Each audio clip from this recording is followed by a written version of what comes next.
Hi class, this video is to show you how to most efficiently study for your online class. I sent you the URL for this page. This is just my FIU page. It's designed to help my students study for their courses. If you click Stats 1, the class you're taking, it'll take you to this page. You want to click Study Materials once you're here.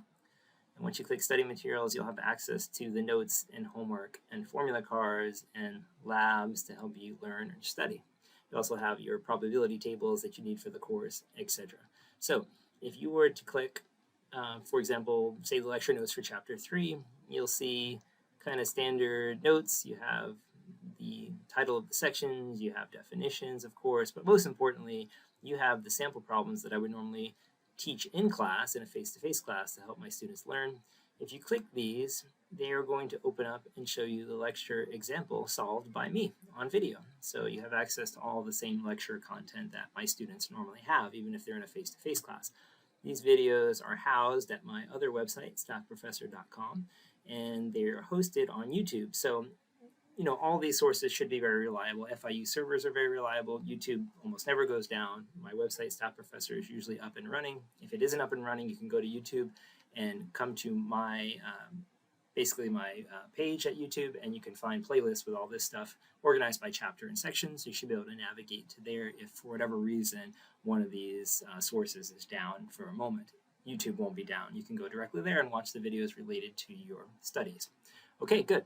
Once you've done that, and you want to go back and do homework, again, you can go back to this page here, look at the homework. So if you were in chapter 3, you'd click this, and you'd go look at the homework designed for that. Above every section of homework, there is a set of links that take you directly to those lecture examples that help you navigate directly to the problems in the lecture that would help you solve the set of problems. Every problem has an answer below that you can check your work against. If, however, you got it wrong, some of the problems have video solutions, so you can click these links. And again, these links will take you to a video at Stats Professor showing you how to solve the problem. That should save you a lot of time, so you're not just sitting there stuck. So the only thing I think you should use Canvas for really is to use Canvas to post a question in the discussion forum if you're having trouble and you need help on something that you don't have a video for, or even if you saw the video you didn't understand. Okay, the other thing you use Canvas for, obviously, is to take your exams. Even the grade book in Canvas is kind of limited. I'm not able to, say, drop a lowest grade from the earlier exams and replace it by the final if the final is better, right? It can't handle those kind of contingent computations. So because of that, I use just Excel for your grades at the end, and I'll be emailing you your grades using that Excel spreadsheet or grade book. So ultimately, Canvas is only useful for the discussion forum, and it'll mainly be useful for, taking your exams, of course.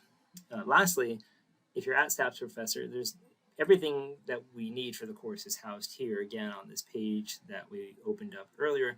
But there's one thing that you have advantage that you can use to your advantage that is not housed at my FIU page, and that is sample exams. So if you click the Stats 1 course under Stats Courses in Stats Professor, and you scroll down a little bit, you're going to see sample exams pop up. You'll have 4 sample exams that you can use. And these are basically the tests that you have in your class. You'll have a test on chapters 1 and 2, a test on chapters 3 and 4, a test on 5 and 6, that's your 3rd exam, and then you have a cumulative final, but it's mostly 7 and 8. It's about 75% 7 and 8, so this will still help you prepare at least for chapter 7 and 8. So these sample exams, after you're done studying, you can try to take one and see how you do. The way you do it is you read the problem, you try to answer it, you write down your answers, and then click the problem itself to see what the answer is. You can see the answer by just clicking View Answer. There it is. If that is, correct, you don't have to watch the video, but if it's incorrect, you might want to watch the video to understand why. Okay, that's basically it. Good luck with your studies, and remember to use the discussion forums to ask me questions. There should be a forum for every exam. For exam 1, for example, if you get stuck in the homework, post a question there, and I should be able to answer it for you.